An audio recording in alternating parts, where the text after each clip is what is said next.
me now is attorney, political commentator, and author of 7 New York Times best-selling books, his most recent book being The Emmaus Code, David Limbaugh. David, it's a pleasure to have you here today. Thanks for being with me. It's great to be here. Thank you.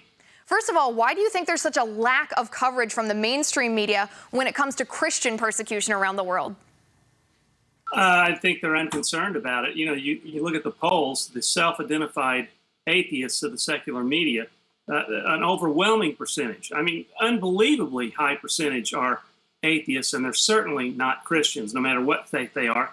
And they have a selective outrage. They're outraged about persecution against other faiths in Islam, but not Christianity and Jewish religions. So I think it's because, if you want to know the truth, I think it's because the true God is the God of the Bible, and the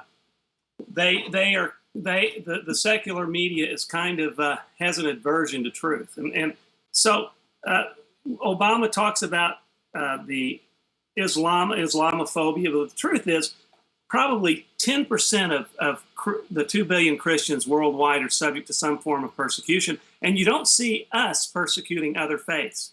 And yet, Obama demonizes us as the bitter clingers and the intolerant people. It's really amazing how backward he is and how upside down and inverted his morality is. Right. Now, President Obama has said that he's a Christian. He said that he is a practitioner of the Christian faith, but even he won't talk about this. You know, he makes a point to talk about the Muslim sensitivity, about gun control, climate change, and our moral responsibility to address each of those things. But we still don't hear anything from him about the slaughter of innocent Christians around the world by radical Muslims, not just targeted independently, but by radical Muslims. Why is he silent on this? Well, I think he has a sympathy, a nostalgic sympathy for Islam because of his childhood.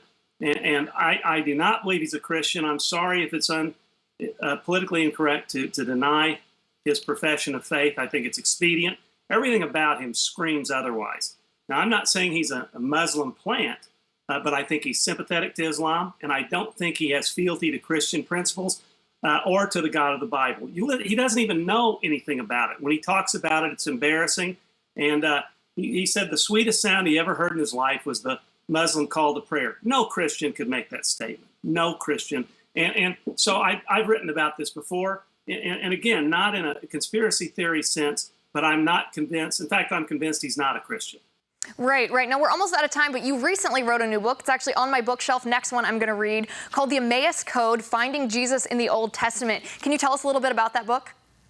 Yeah, it's a book about Jesus being all through the Old Testament. Jesus found 2 disciples on the road to Emmaus, about 7 miles from Jerusalem. They were despondent because their promised Messiah had died without delivering Israel from its political oppressor, Rome. And they were made not to recognize Jesus. He asked them what's wrong, and they say, "Are you the only one in the world who hasn't heard about the events?" And they say, "No." I mean, and he says, don't you understand that the Christ had to be made to suffer? And then he proceeded to take them through the entire Old Testament scriptures and showed how each and every one of them pointed to himself. So the Old Testament, this isn't my idea. This is directly from the mouth of Jesus Christ in the Gospel of Luke, chapter 24.